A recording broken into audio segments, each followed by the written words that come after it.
ఓం శ్రీ సాయినాథాయ నమ. వసతి గృహములు. వేప చెట్టు దాని చుట్టనున్న స్థలము హరి వినాయక సాటే వాడుకొని సాటేవాడను ఒక పెద్ద వసతి గృహము కట్టించెను.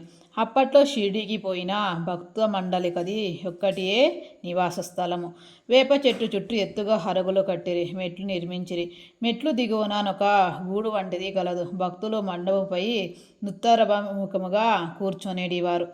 ఎవరచ్చట గురు శుక్రవారములు ధూపం వేయుదరో వారు బాబా కృప వల్ల సంతోషముతో నుండెదరు. ఈ వాడ చాలా పురాతనమైనది కావున మరమ్మతుకు సిద్ధముగా నుండెను. తగిన మార్పులు మరమ్మతులు సంస్థానం వారు చేసిరి. కొన్ని సంవత్సరముల పిమ్మట దీక్షిత్ వాడాను పేరు ఇంకొక వసతి గృహము కట్టబడినది. న్యాయవాది అయిన కాకాసాహెబ్ దీక్షిత్ ఇంగ్లాండ్కు పోయెను. అచ్చట రైలు ప్రమాదమున కాలు కుంటబడిను. అది ఎంత ప్రయత్నించినానో బాగు కాలేదు.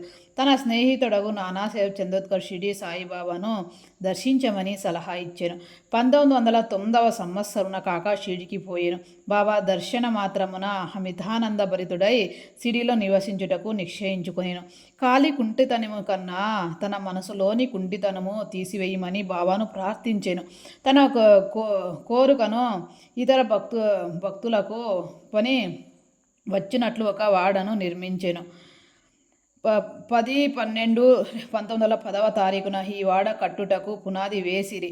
ఆనాడే 2 ముఖ్యమైన సంఘటనలు జరిగాను. ఒకటి, దాదాసాహెబ్ కార్పడేకు తన ఇంటికి పోవుటకు బాబా సమ్మతి దొరికాను. 2, చావడిలో సేజ్ రాత్రి హారతి ప్రారంభమయ్యాను.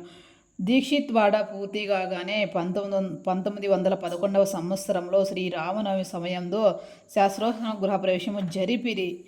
తరువాత కోటీశ్వరుడగు నాగపూర్ నివాసి నగు బూటి మరి ఒక పెద్ద రాతి మేడను నిర్మించెను. అతడు చాలా ద్రవ్యము దీని కొరకు వెచ్చించిన ద్రవ్యం అంతియు నిజమునకు స్వార్థకమయ్యను. ఇలా నా బాబాగారి భౌతిక శరీరం అందులో సమాధి చేయబడినది.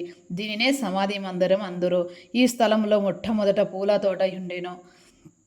ఆ తోటలో బాబాయే తోటమాలిక యొక్క మొక్కలకు నీళ్లు పోయుట మొదలగనివి చేసేటివారు. ఇట్లు 3 వాడలు వసతి గృహములు కట్టబడేను. అందుకు ముందిచ్చట ఒక వసతి గృహము కూడా లేకుండేను. అన్నటికంటే సాటేవాడ మొదటి రోజులలో అందరికీ చాలా ఉపకరింపబడేను. 4వ అధ్యాయం సంపూర్ణం. ఓం శ్రీ సద్గురు సాయినాథార్పణమస్తు. శుభమభవతు. ధన్యవాదములు.